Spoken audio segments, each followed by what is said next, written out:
ये आपका unit number 6 होगा, रिप्रोडक्शन, जिसमें आपको पढ़ने 3 चैप्टर हैं अभी इस सेशन में। पहले एक और हुआ करता था। पहला चैप्टर है सेक्सुअल रिप्रोडक्शन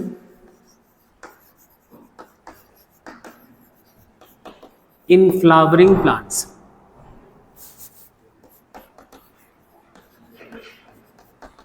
फ्लावरिंग प्लांट्स।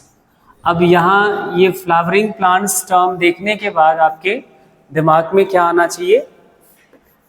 किसके बारे में हम पढ़ने जा रहे हैं? एंजियोस्पर्म्स के बारे में। अब इस एंजियोस्पर्म से रिलेटेड आपका 11th में एक चैप्टर था। क्या था 11th वाले चैप्टर का नाम बोलो? Morphology of flowering plants. तो 12th का ये पहला चैप्टर समझने के लिए आपको मॉर्फोलॉजी ऑफ फ्लावरिंग प्लांट्स में मॉर्फोलॉजी ऑफ फ्लावरिंग प्लांट्स का एक टॉपिक बहुत विशेष तरह से क्लियर करना होगा। आज जाके रिपीट करना है इसको, फ्लावर के बारे में। फ्लावर आज जाके पूरा आपको पढ़ना है। फ्लावर का स्ट्रक्चर क्या है, फ्लावर का वो आपने सारे जो वर्ल पढ़े थे, कैलिक्स, कोरोला, एंड्रोसियम, वो नो डाउट हम लोग यहाँ डिस्कस करेंगे, लेकिन कुछ टर्म्स वहाँ पे एडिशनल थे जो यहाँ डिस्कस नहीं करे जाएंगे। तो इसलिए एक बार आप जाके उसको रिवाइज कर लेना, ठीक है। दूसरा चैप्टर इस यूनिट का है human reproduction, and third one is the reproductive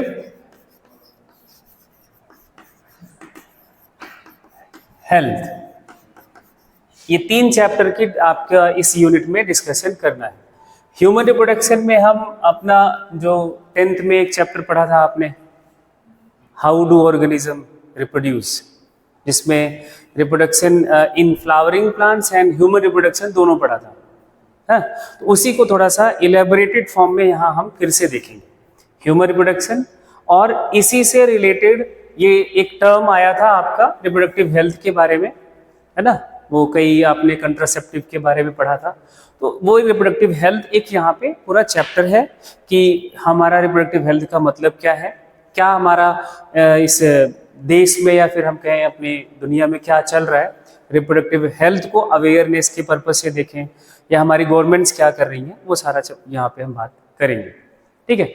तो आज जो हम स्टार्ट करने जा रहे हैं वो पहला चैप्टर है आपका sexual reproduction in flowering plants, जिसमें हम लोग पहले सबसे ये देखेंगे कि हमारा ये एक नया, हम एक तरह से कहेंगे कि रिवीजन है। रिप्रोडक्शन का मीनिंग हमें लिखना है, रिप्रोडक्शन का मतलब क्या होता है, बताओ भाई, रिप्रोडक्शन से क्या समझते हो? 10th में भी पढ़ा था इसका डेफिनेशन। हाँ, सिंपल सा आप स्टेटमेंट लिखो, production of new of springs, या इसी को आप यंग वंस के नाम से भी कह सकते हो, या इसी को आप नेक्स्ट जनरेशन भी लिख सकते हो। जो आपको ठीक लगे वो वर्ड आप याद कर लो। तो रिप्रोडक्शन का मतलब क्या है? Production of spring, young ones, या फिर नेक्स्ट जनरेशन। ज्यादा अप्रोप्रिएट है कि आप बोल दो कि नेक्स्ट जनरेशन। कोई भी ऑर्गेनिज्म है, चाहे वो प्लांट है या फिर कोई एनिमल है, वो नेक्स्ट जनरेशन ही प्रोड्यूस करेगा, है ना। उनके मैकेनिज्म अलग अलग हो सकते हैं, उनके जो मेथड्स हैं वो अलग अलग हो सकते हैं, है ना। वो डिपेंड करता है कि वो प्लांट कैसा है या फिर वो ऑर्गेनिज्म, वो एनिमल कैसा है, ठीक है। तो नेक्स्ट जो आपको जनरल बात समझनी है,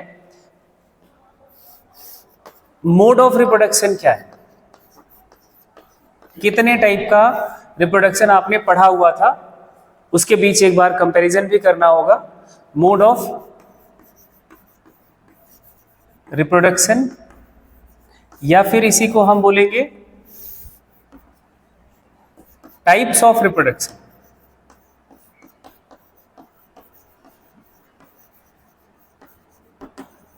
तो हमने क्या पढ़ा था, दो टाइप का। पहला 10th में तो ये पढ़ा था असेक्सुअल रिप्रोडक्शन, याद नहीं होगा वो अलग बात है। दूसरा आपने पढ़ा था क्या, सेक्सुअल रिप्रोडक्शन। एक जनरल इनके बीच जो डिफरेंसेस हैं वो अपन डिस्कस कर लेते हैं, फिर आगे हम चलते हैं अपने चैप्टर की तरफ, क्योंकि बिना डिफरेंस समझे इस चैप्टर को थोड़ा समझना मुश्किल है। ठीक है, तो असेक्सुअल रिप्रोडक्शन और सेक्सुअल रिप्रोडक्शन के बीच डिफरेंसेस आपने पढ़े थे, तो क्या क्या डिफरेंसेस पढ़े थे, एक एक पॉइंट आप लोग बताएंगे, एक एक हम पॉइंट को डिस्कस करेंगे। जैसे पहला पॉइंट हमने पढ़ा था, जाना था कि असेक्सुअल रिप्रोडक्शन में सिंगल पेरेंट इन्वॉल्व होता है, इधर हमारा दो पेरेंट का इन्वॉल्वमेंट होता है। ये हमेशा सही नहीं है, इन्वॉल्वमेंट ऑफ टू पेरेंट्स हमेशा सही नहीं है। सिंगल पेरेंट भी सेक्सुअली रिप्रोड्यूस कर सकता है in the case of bisexuality, जब वो बाइसेक्सुअल कंडीशन में है तब, है ना। दूसरी बात आपने पढ़ी थी कि जो असेक्सुअल रिप्रोडक्शन का रेट है वो बड़ा फास्ट होता है ना, क्योंकि सिंपल मेथड है तो बहुत ज़्यादा कॉम्प्लेक्सिटी है नहीं, तो इसलिए ये फास्ट मेथड है। यहाँ पे पहला डिफरेंस क्या है लिखते चलेंगे एक बार। सिंगल पेरेंट का इन्वॉल्वमेंट है, इन जनरल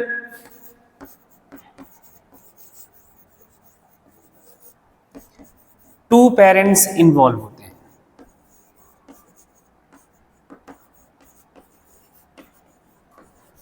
या फिर ज्यादा ठीक स्टेटमेंट ये होगा कि there is involvement of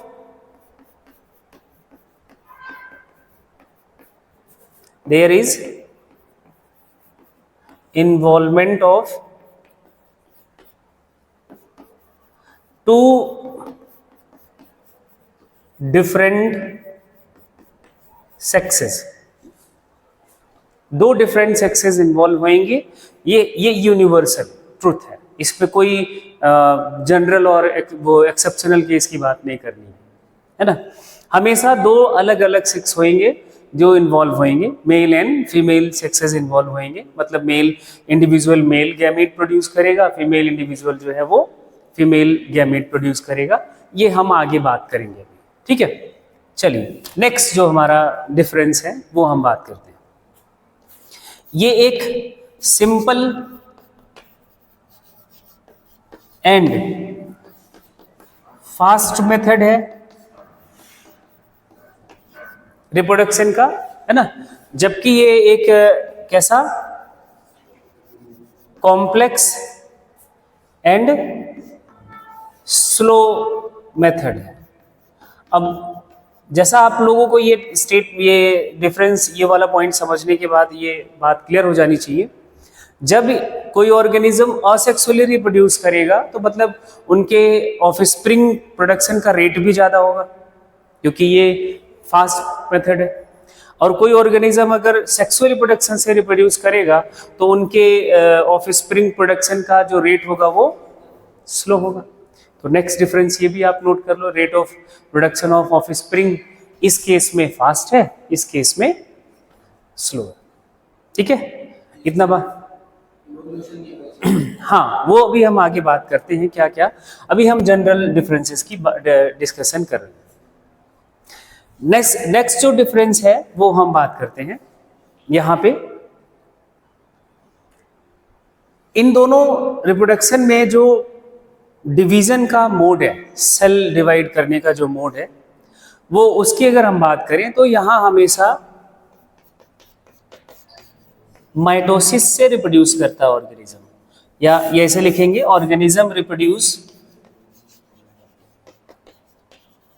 organism reproduce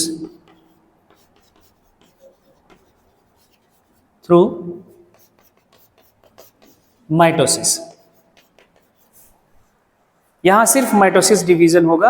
अब आपने सेल डिवीजन अभी रिसेंटली 11th में पढ़ा था, तो माइटोसिस का डिवीजन क्या होता है वो आपको पता है ना। वही प्रोफेज, मेटाफेज, ये सारे चलेंगे सिंपली, ठीक है। यहां जब ऑर्गेनिज्म रिप्रोड्यूस करता है तो यहां मियोसिस इन्वॉल्व होता है विद माइटोसिस। माइटोसिस होगा रिप्रोड्यूस करने के बाद, डेवलपमेंट के दौरान, लेकिन मियोसिस का इन्वॉल्वमेंट कंपलसरी है। यहां मियोसिस होता है। यहां लिखेंगे देयर इज इन्वॉल्वमेंट ऑफ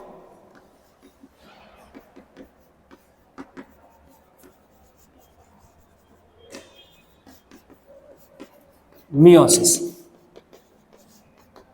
अब इन दोनों डिवीजन के बारे में अगर हमें पता है तो हम नेक्स्ट कंक्लूजन पे भी जा सकते हैं कि माइटोसिस में कोई रिकॉम्बिनेशन नहीं होता, सिंपल डिवीजन है।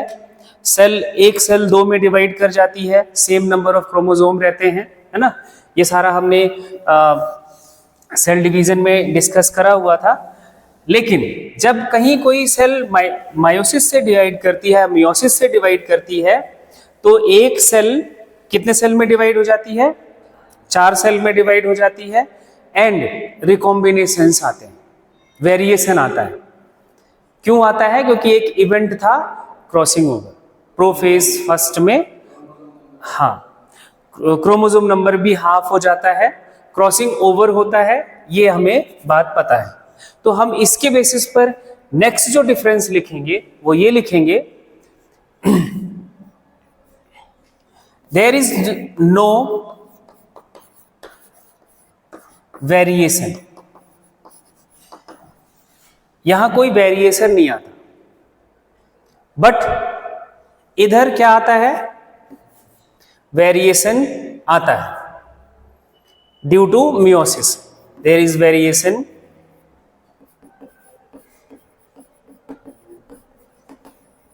Takes place due to meiosis. अब ये मियोसिस लिखने के साथ साथ हमें यहां ब्रैकेट में क्या लिखना होगा? Crossing over. अब आपसे पूछूं मैं, क्रॉसिंग ओवर कौन से फेज में होता है, तो आपका आंसर क्या होगा? प्रोफेज फर्स्ट के कौन से सब स्टेज में? Packeting stage. बहुत अच्छा, है ना। कितने इसको याद रखना बहुत इंपॉर्टेंट है ये, ठीक है। तो जो असेक्सुअली रिप्रोड्यूस करेगा ऑर्गेनिज्म, जब उनके डिवीजन से जो सेल बनने वाली है उनमें कोई वेरिएशन ही नहीं आएगा, तो उनके ऑफस्प्रिंग्स में भी कोई वेरिएशन नहीं आता। उनका जो ऑफस्प्रिंग बनेगा वो आइडेंटिकल होता है, identical to the parents and identical to each other. दोनों बातें हैं, एक होता है identical to each other and identical to parent. Parent के जैसा, और जितने एक पेरेंट से जितने ऑफस्प्रिंग बनेंगे वो सारे ऑफस्प्रिंग एक जैसे, कोई डिफरेंस नहीं है, कोई उसमें अलग नहीं है, कोई भी ज्यादा चेंज नहीं होगा। लेकिन जब कोई सेक्सुअली रिप्रोड्यूस करेगा ऑर्गेनिज्म, मियोसिस की वजह से, मियोसिस इन्वॉल्व होने की वजह से क्या होगा? वेरिएशन देखने को मिलेगा। किसके बीच वेरिएशन देखने को मिलेगा? Among themselves and to their parents. जितने भी एक पेरेंट से, एक जो हमारा दो सेक्सेस या ये दो पेरेंट्स से जितने भी ऑफस्प्रिंग आएंगे, है ना, वो सारे ऑफस्प्रिंग के बीच भी आपको डिफरेंसेस देखने को मिलेंगे, और वो अपने पेरेंट्स से भी डिफरेंट होंगे थोड़ा बहुत। वो डिग्री वो अलग अलग परसेंटेज वाइज होगा। इवन आप अपने खुद को, अपने सिस्टर एंड वो आप देख सकते हो, है ना। तो यहां नेक्स्ट जो बात लिखेंगे, क्या लिखोगे? ऑफस्प्रिंग्स कैसे होंगे? आइडेंटिकल होंगे। नेक्स्ट पॉइंट लिखो, ऑफस्प्रिंग्स आर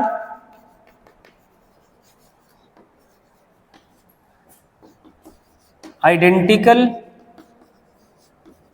टू, देखो अब इसके बाद का जो स्टेटमेंट लिख रहे हैं ना वो इंपॉर्टेंट है, identical to each other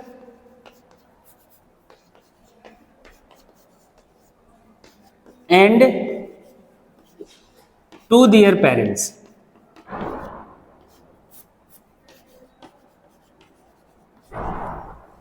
identical to each other and to their parents. दूसरी बात, यहां पे क्या लिखोगे? Offsprings are not identical to each other and to their parents. ये स्टेटमेंट आप आगे सिर्फ नोट लगा के लिख लो। Offsprings are not identical to each other and to their parents. General question है, असेक्सुअल रिप्रोडक्शन से वेरिएशन नहीं आएगा, सेक्सुअल रिप्रोडक्शन से वेरिएशन आएगा। एंड एक स्टेटमेंट में बोल रहा हूं, variation is the raw material for या ऑफ एवोल्यूशन या फॉर एवोल्यूशन। तो एवोल्यूशन के लिए कौन सा मोड ऑफ रिप्रोडक्शन ज्यादा सुटेबल है? सेक्सुअल रिप्रोडक्शन ऑफ जो मोड ऑफ रिप्रोडक्शन है that is the more suitable for the evolution. तो जो हम अभी अपने नेक्स्ट यूनिट में हम बात करेंगे एवोल्यूशन की, तो वहां पे हमें इसकी एक बार फिर से जरूरत पड़ेगी, हमें ये समझ के रखना होगा। तो ये जनरल डिस्कशन हुआ रिप्रोडक्शन के बारे में। एग्जाम्पल्स आपको याद है ना, इसके असेक्सुअल रिप्रोडक्शन के, जैसे आपने अमीबा में पढ़ा था बाइनरी फिजन, पैरामीशियम में पढ़ा था, यूग्लिना में पढ़ा था, हाइड्रा में बडिंग पढ़ा था, फ्रेगमेंटेशन देखा था फंजाई का, है ना। ऐसे आपने वेजिटेटिव प्रोपोगेशन प्लांट्स का पढ़ा था, हाँ, स्पाइरोगायरा में देखा था। और ऐसे सेक्सुअल रिप्रोडक्शन जब हम बात करेंगे तो वो हायर एनिमल्स में देखने को मिलते हैं, लोअर एनिमल्स हैं, लोअर प्लांट्स में भी हैं, बट हायर एनिमल्स में ये कॉमन है। ठीक है, तो एग्जाम्पल आप नीचे जरूर लिख लेंगे कि 1 2 4 4 एग्जाम्पल, 1 2 एग्जाम्पल लिख लेंगे सेक्सुअल का भी और असेक्सुअल का भी। फिर आगे हम बात करेंगे कुछ और टर्म्स की जो इस चैप्टर में जरूरत पड़ेगी, फिर हम आगे इस चैप्टर को ले चलते हैं। आपको ये बताना है life span. What is life span? ये क्या है? टाइम पीरियड या time duration between birth and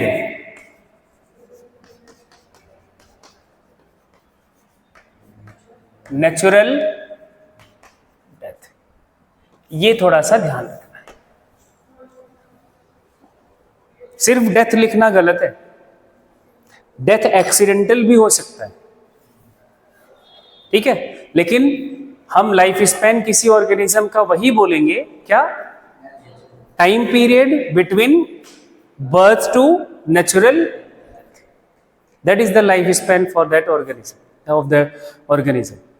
अब ये लाइफ स्पैन के केस में अगर आप देखोगे तो ये वेरिएबल होता है, ऑर्गेनिज्म टू ऑर्गेनिज्म वेरी करता है। किसी ऑर्गेनिज्म का लाइफ स्पैन कुछ साल में है, किसी का कुछ दिन में है, किसी का कुछ घंटे में है, किसी का इवन कुछ मिनट में है। हमारा जो लाइफ स्पैन है वो 100 ईयर्स का। ऐसा नहीं कि सारे 100 ईयर्स ही जिंदा रहेंगे, या फिर ऐसा भी नहीं है कि कोई 100 ईयर से ज्यादा नहीं रहेगा। बट इन जनरल मैक्सिमम लोगों का क्या होता है? मैक्सिमम लाइफ स्पैन 100 ईयर्स, इसलिए हमारा लाइफ स्पैन क्या है? 100 ईयर्स है। कुछ दिनों में अगर हम बात करें तो ये आपके सामने है, बटरफ्लाई, हाँ, मॉस्किटो हो गया। कुछ मिनट की अगर हम बात करें, एक नाम याद कर लो, आपको आगे जरूरत पड़ेगी, इसर्चिया कोलाई। इसका लाइफ स्पैन है 20 मिनट्स का। कितने मिनट का? 20 मिनट्स का। मतलब ये हर 20 मिनट्स के बाद अपना एक कॉपी बना देता है। हाँ, इसर्चिया कोलाई हम आपके इंटेस्टाइन में भी रहता है, ठीक है। इतनी बात समझ आ गई? चलो, एक दूसरा टर्म है लाइफ साइकिल।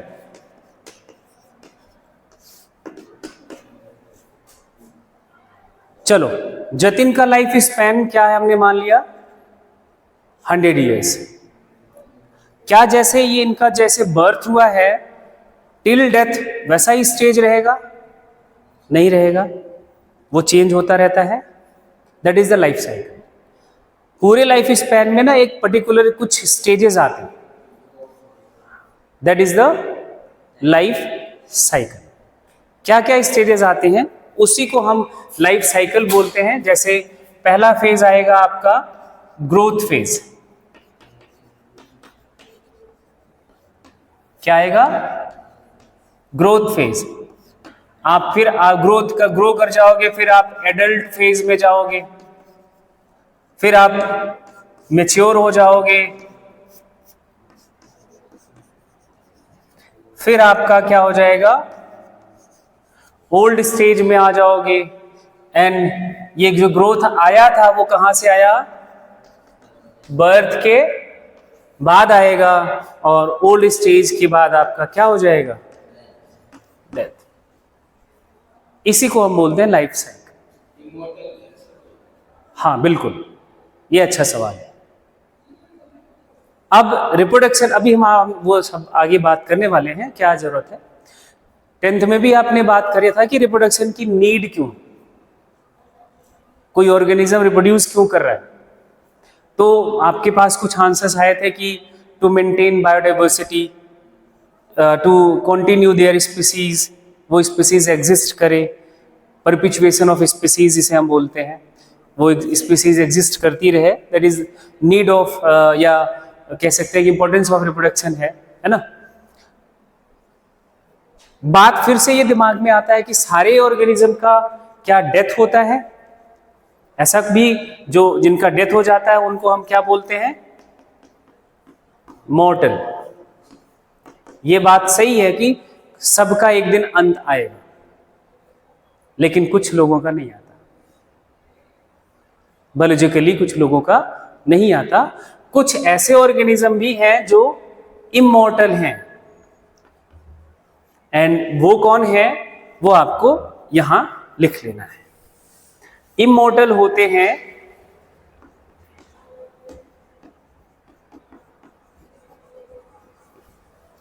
यूनिसेलुलर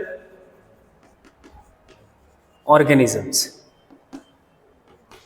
कौन होते हैं? Unicellular organisms. कई कई जगहों पर आपको माइक्रोब्स वर्ड लिख दिया जाता है, वो सही पूरी तरह से सही नहीं है, सही है पूरी तरह से सही नहीं है। यूनिसेलुलर ऑर्गेनिज्म को हम, आप इस स्टेटमेंट से भी देख सकते हैं, मिलेगा कभी सिंगल सेल्ड ऑर्गेनिज्म। जो यूनिसेलुलर ऑर्गेनिजम्स हैं वो इमॉर्टल होते हैं, वो कभी उनकी डेथ नहीं होती। जैसे कुछ एग्जाम्पल आपको पता होने चाहिए। ऑल बैक्टीरियाज, सारे बैक्टीरिया यूनिसेलुलर होते हैं, है ना। उसके बाद हम बात करें अमीबा की, पैरामीशियम की, यूग्लिना की, ऐसे बहुत एग्जाम्पल हैं, है ना। पूरा एक्चुअली आपका 5 किंगडम सिस्टम में बात करोगे तो 2 किंगडम यूनिसेलुलर ऑर्गेनिजम्स के लिए बना दिए गए हैं। 2 किंगडम कौन कौन से हैं उनका भी नाम यहाँ पे नोट कर लो। ये यूनिसेलुलर ऑर्गेनिज्म आते हैं 2 किंगडम में। एक किंगडम का नाम है मोनेरा और दूसरे किंगडम का नाम है प्रोटिस्टा। इन दोनों किंगडम के जो ऑर्गेनिजम्स हैं वो यूनिसेलुलर होते हैं। हाँ, दोनों में फर्क ये है, इसमें आता है मोनेरा में प्रोकैरियोटिक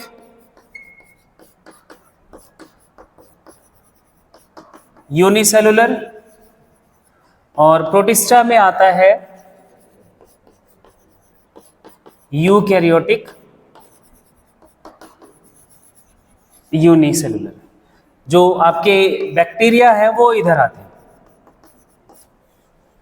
अमीबा, पैरामीशियम, यूग्लिना, वो सारे कहां आ जाएंगे? यहां आ जाएंगे। ठीक है, अपने चैप्टर पर लाइफ साइकिल की बात हो गई, लाइफ स्पैन का बात हो गया। अब हमारे चैप्टर का जो नाम है वो क्या है? Sexual reproduction in. अब आपको इस चैप्टर का मतलब समझ आ रहा होगा थोड़ा बहुत। Sexual reproduction in flowering plants. Flowering plants का मीनिंग आपको पता है, एंजियोस्पर्म की हम बात कर रहे हैं।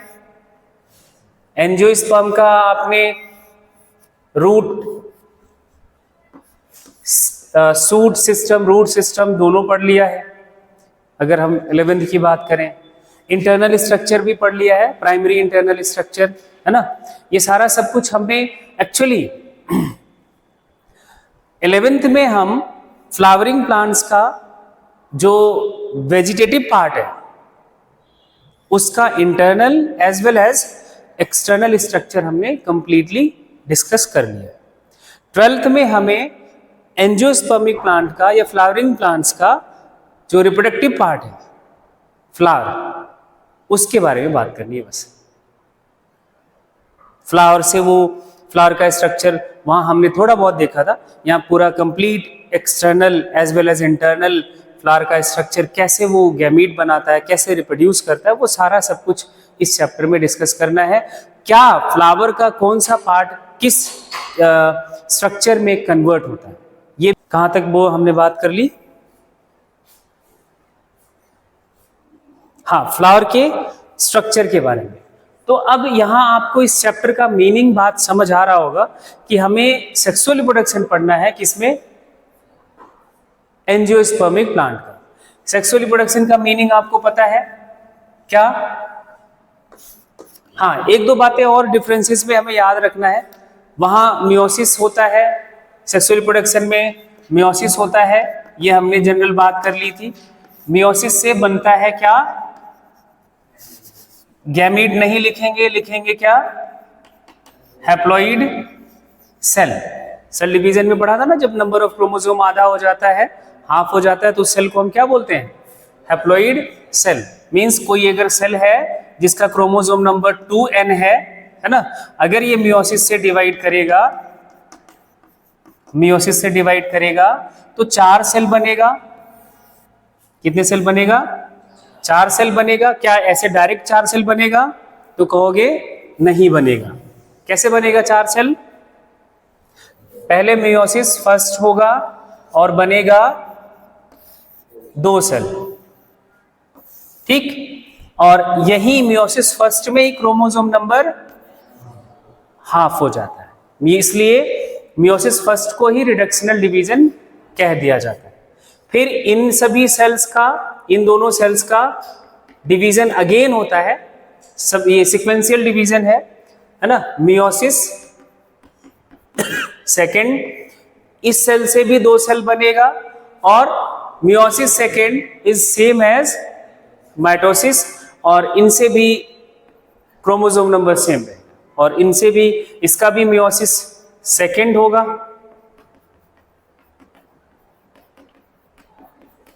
तो 2 सेल इससे बन जाएगा, इसमें भी क्रोमोसोम नंबर n रहेगा। तो टोटल नंबर ऑफ सेल अब 4 आपको समझना है।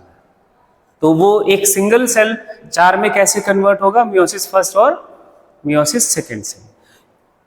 यहां मियोसिस का इन्वॉल्वमेंट होता है इन्हीं हैप्लॉइड सेल्स को, इन्हीं सेल्स को हम क्या बोल देते हैं, ये भी आपको अब टर्म याद रखना है, हैप्लॉइड सेल। और इन्हीं हैप्लॉइड सेल्स को गैमीट कहा जाता है। क्या बोलते हैं, गैमीट कहा जाता है। तो सेक्सुअल रिप्रोडक्शन में मियोसिस इन्वॉल्व होता है, या फिर हम एक इसकी जगह पे स्टेटमेंट लिखते हैं, फॉर्मेशन ऑफ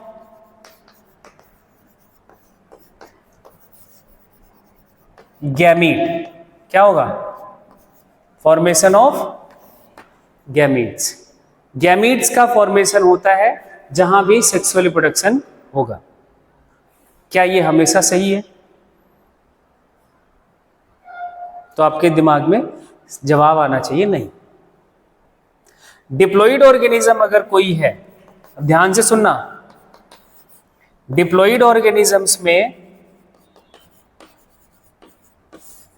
गैमीट फॉर्मेशन के लिए मियोसिस होगा। क्या होगा, मियोसिस होगा। किस ऑर्गेनिज्म के लिए, डिप्लॉइड ऑर्गेनिज्म में तब बनेगा गैमीट। ये हैप्लॉइड होते हैं। लेकिन अगर कोई ऑर्गेनिज्म हैप्लॉइड है, जैसे आपने एल्गी पढ़ा था, एल्गी का प्लांट बॉडी कैसा होता है? हैप्लॉइड होता है। हैप्लॉइड ऑर्गेनिज्म है अगर कोई, तो इनमें गैमीट फॉर्मेशन के लिए, गैमीट बनने के लिए, बनाने के लिए क्या होता है? माइटोसिस होता है। सेम नंबर ऑफ क्रोमोसोम होते हैं माइटोसिस से, ये ध्यान रखना है। हैप्लॉइड का मतलब एन, एंड इनका गैमीट भी नंबर ऑफ क्रोमोसोम के साथ होगा। तो ये दो बातें जरूर याद रखना। हम जो बात कर रहे हैं ये हम हायर प्लांट्स के केस में बात कर रहे हैं, तो हायर प्लांट्स हमारा डिप्लॉइड होता है ना, तो वहां हम बोलेंगे कि गैमीट का फॉर्मेशन होता है बाय द मियोसिस, क्योंकि वहां हैप्लॉइड प्लांट बॉडी होती ही नहीं है, तो हम डिप्लॉइड कंडीशन की बात करेंगे।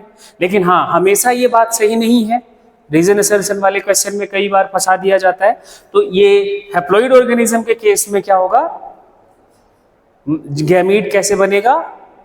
माइटोसिस डिवीजन से बनेगा, ये ध्यान रखना, ठीक है। दूसरी बात है, गैमीट फॉर्मेशन होता है सेक्सुअल रिप्रोडक्शन में मियोसिस के डिवीजन से, and these gametes fuse to form zygote, a diploid cell that is known as zygote। तो दूसरा इवेंट इनका मेन जो होता है, फ्यूजन ऑफ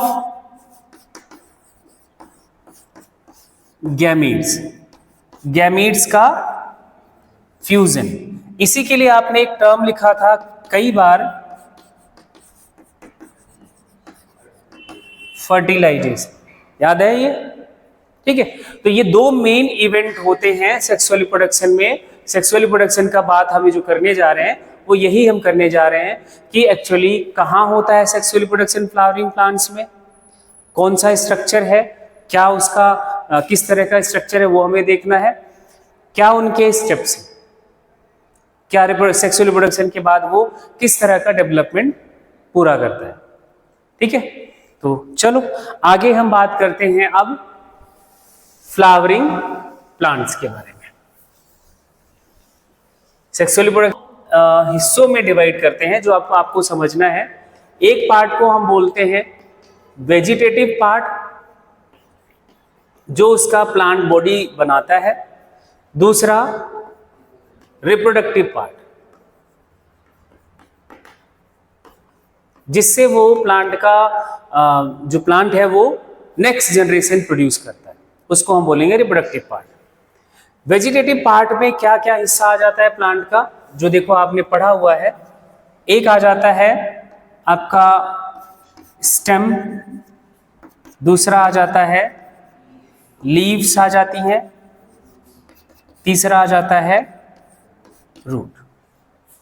इतने स्ट्रक्चर आ जाते हैं वेजिटेटिव पार्ट। यही प्लांट की बॉडी में दिखता है। बाहर से अगर आप देखोगे रूट सिस्टम नहीं दिखता, तो रूट को छोड़ दिया जाए तो यही सारा दिखता है। ठीक है, जो प्लांट में एडिशनल एक स्ट्रक्चर है, फ्लावरिंग प्लांट्स के केस में हम बात कर रहे हैं, that is the flower.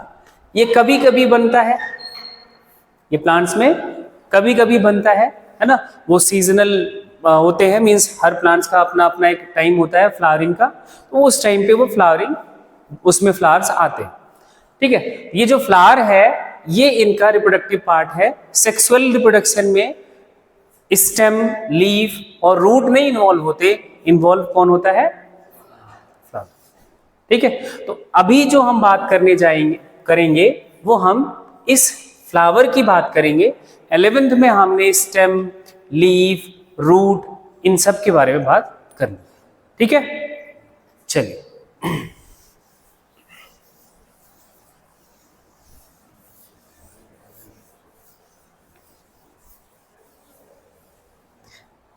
Next heading बनाएंगे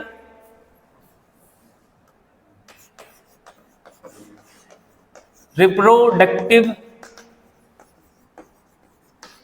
part of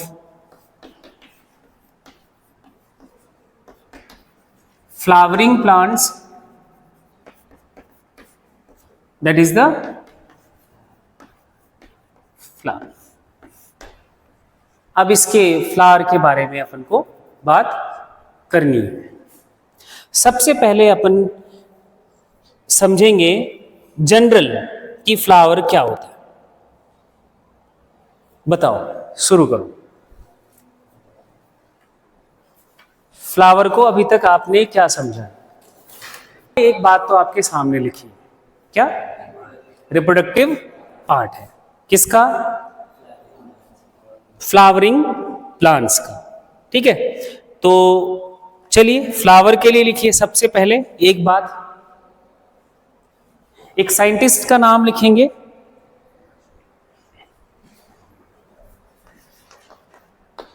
according to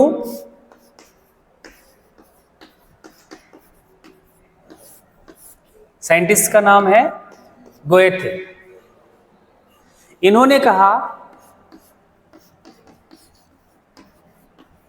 flower is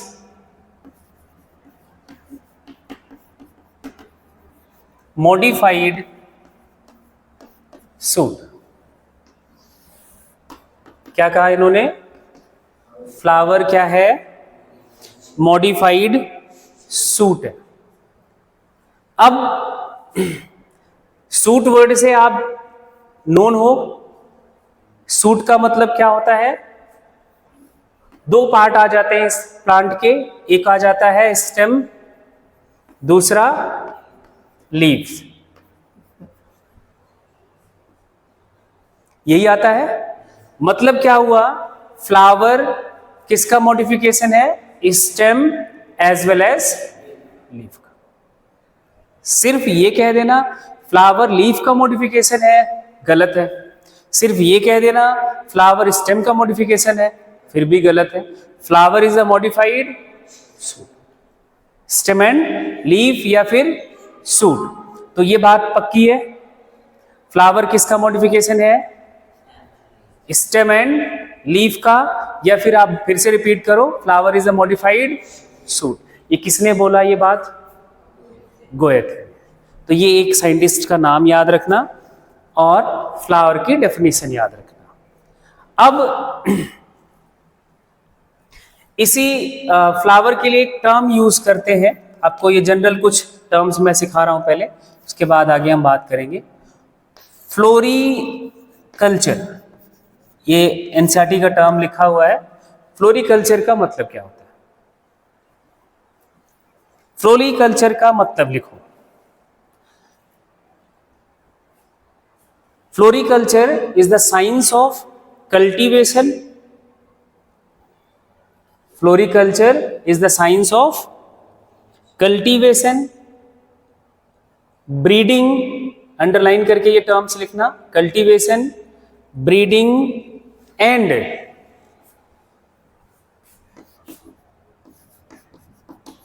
cultivation, breeding and marketing of flower. Cultivation, breeding and marketing of flower. तीनों बातें समझ आ गई।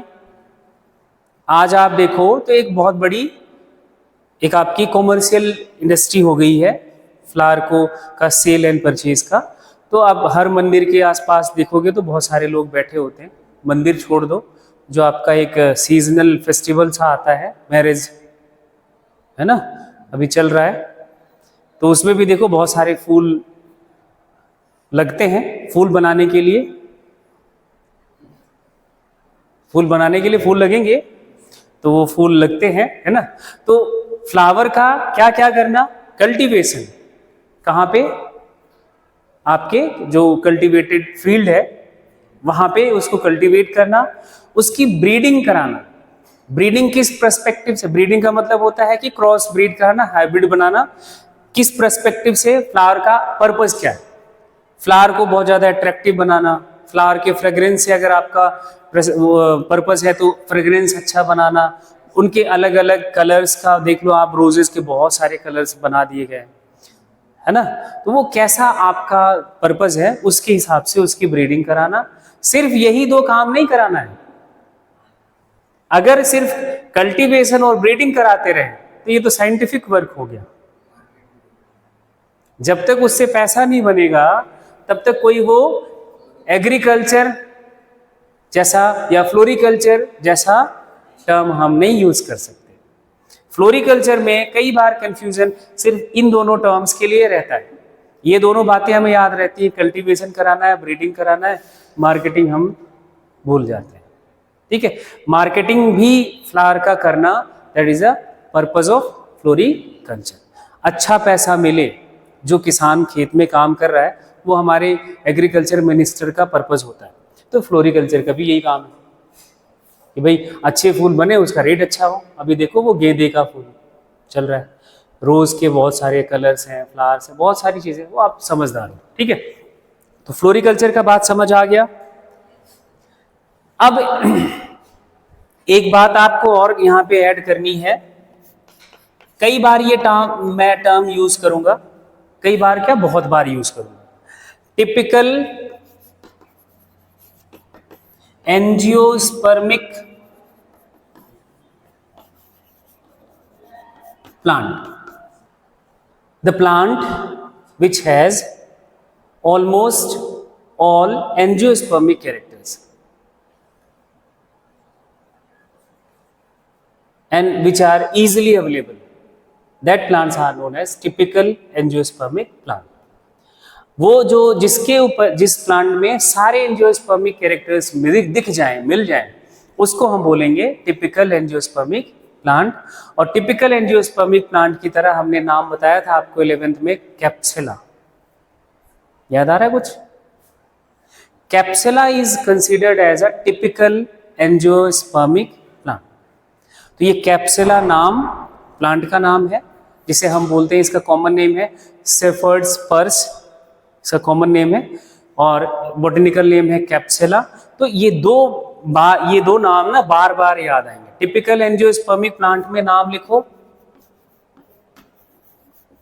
कैप्सुला, और कैप्सुला जहां भी लिखोगे क्या करोगे, अंडरलाइन करोगे, क्योंकि ये बोटेनिकल नेम है। इसका कॉमन नेम है सॉरी शेफर्ड्स पर्स। इसको हम कॉमनली क्या बोलते हैं, शेफर्ड्स पर्स। ठीक, अब ये जो कैप्सुला है ये क्या है, इसके बारे में भी एक दो बात आपको लिख लेना है। ये एक एनुअल प्लांट है। कैसा प्लांट है? Capsella is a annual plant. Annual plant का मतलब the plant which completes their life cycle with in 1 year. एक साल के अंदर जो प्लांट अपना लाइफ साइकिल पूरा कर ले, उस प्लांट को हम क्या बोलेंगे, एनुअल। तो ये एक एनुअल प्लांट है, पहली बात है ना, ये याद रखना है। दूसरी बात ये याद रखना है, ये एक आपका वीड है, वीड प्लांट है। वीड तो समझते हो, अनवांटेड प्लांट है ना, इसका कोई कल्टीवेशन नहीं किया जाता। ये कैसा प्लांट है, एनुअल प्लांट है, and it is a weed plant. ये एक वीड प्लांट है, और ये आपको कब देखने को मिलेगा? अगर अभी ढूंढने जाओगे तो नहीं मिलेगा। हाँ, सर्च करके देख सकते हो। ये देखने को मिलता है विंटर सीजन में। कब मिलेगा? विंटर सीजन में, ग्रोन इन विंटर सीजन। ठीक है, इतनी बात। तो कैप्सुला क्या है ये याद रखना है। टिपिकल एंजियोस्पर्मिक प्लांट है, एनुअल एक प्लांट है, वीड है, विंटर सीजन में हमें ये देखने को मिलता है। अब और हम बात थोड़ी सी ऐड करेंगे। एंजियोस्पर्मिक जो प्लांट्स हैं, इनका जो प्लांट बॉडी है वो किस टाइप की सेल से मिलकर बना हुआ है? डिप्लॉइड सेल से मिलकर बना हुआ है या फिर हैप्लॉइड सेल से मिलकर बना हुआ है? आंसर होना चाहिए डिप्लॉइड सेल। प्लांट बॉडी किससे बनी हुई है इनकी? डिप्लॉइड सेल से। तो जो एंजियोस्पर्मिक प्लांट है, एंजियोस्पर्मिक प्लांट बॉडी जो है वो मेनली कैसी होती है? डिप्लॉइड होती है। और डिप्लॉइड कंडीशन के लिए एक टर्म लिखते थे हम, स्पोरोफिटिक कंडीशन। क्या लिखते थे? Sporophytic condition. हैप्लॉइड कंडीशन के लिए हम लिखते हैं गैमेटोफिटिक कंडीशन। तो जो इनका मेन प्लांट बॉडी होता है वो कैसा होता है? स्पोरोफिटिक होता है। And this sporophytic plant body, angiospermic plant जो है, स्पोरोफिटिक कंडीशन को या स्पोरोफिटिक प्लांट बॉडी को हम दो हिस्सों में डिवाइड करते हैं, रूट सिस्टम में और शूट सिस्टम में। इतनी बात तो पता है। इसी शूट सिस्टम का मॉडिफिकेशन क्या था? Modified shoot system is termed as flower. And flower को हमने क्या बोला था? फ्लावर को क्या बोला था? रिप्रोडक्टिव पार्ट ऑफ द, ठीक है। तो ये कुछ आपको आइडिया लगा कि मेन प्लांट बॉडी कैसा है? स्पोरोफिटिक है। स्पोरोफिटिक प्लांट बॉडी को दो हिस्सों में डिवाइड करा, root system and shoot system. क्या इनमें हैप्लॉइड कंडीशन का भी कोई सेल आता है क्या? इनके लाइफ साइकिल में कोई हैप्लॉइड सेल का कंडीशन आता है क्या? गैमीट्स बनते हैं। गैमीट्स रिप्रेजेंट हैप्लॉइड कंडीशन, या फिर इसके लिए वर्ड क्या लिखते हैं? गैमेटोफिटिक